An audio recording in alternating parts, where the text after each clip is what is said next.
We know that Parkinson's disease is not a single entity. There are many different subtypes of Parkinson's disease. At least 30 years ago, we described two main subtypes of Parkinson's disease.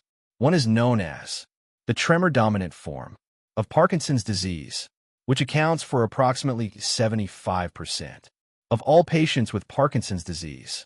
And a second subtype is what we call PIGD, postural instability, gait difficulty, form of Parkinson's.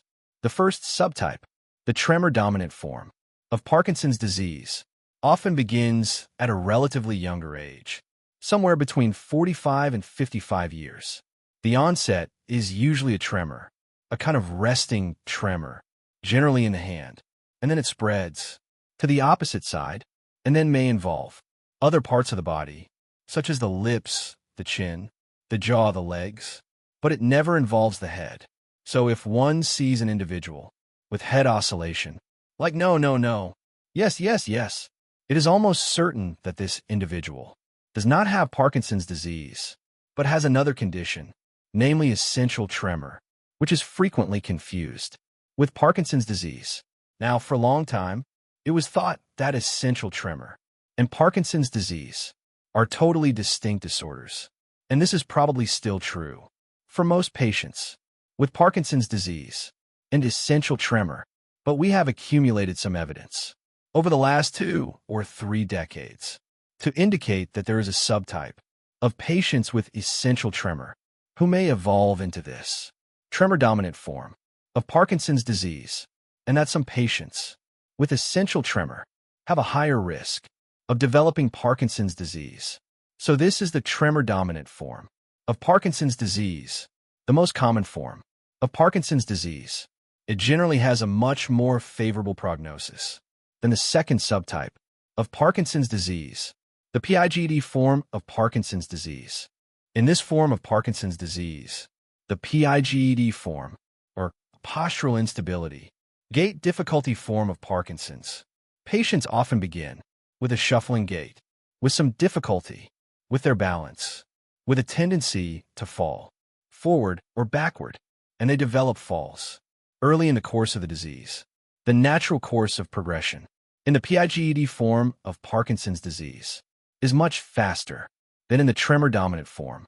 Therefore, the prognosis is less favorable, and they do not respond as well to anti-Parkinson medications, such as levodopa. When I see patients with Parkinson's disease, if they have the tremor-dominant form of Parkinson's disease, I can tell them, well, the bad news is that you have Parkinson's disease, but the good news is that you have the best type of Parkinson's disease, the type of Parkinson's that generally has a good prognosis. Now, in addition to the tremor form of Parkinson's disease and the PIGD form of Parkinson's disease, we often subdivide Parkinson's disease according to age of onset. So there may be a juvenile form of Parkinson's disease beginning in childhood. It is extremely rare, but it does occur. And then there is a young onset form of Parkinson's disease that may begin in the 20s or 30s. These patients often respond very well to levodopa, but they are much more vulnerable to the side effects of levodopa, such as dyskinesia, the involuntary twisting and jerking movements, and that is a characteristic feature of young-onset Parkinson's disease. And then there is late-onset Parkinson's disease, which tends to be more of the PIGD form of Parkinson's.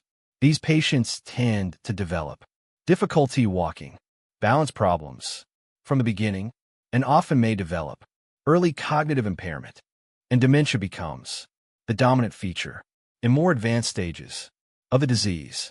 Speaking of disease stages, we divide the natural course of progression of Parkinson's disease into 5 stages, the so-called hone and your stages, where stage 1 represents primarily unilateral symptoms, such as tremor.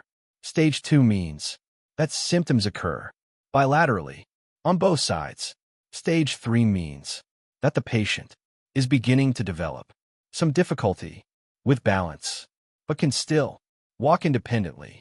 Stage 4 means that they need assistance for ambulation, and stage 5 generally means that patients are wheelchair-bound or bedridden.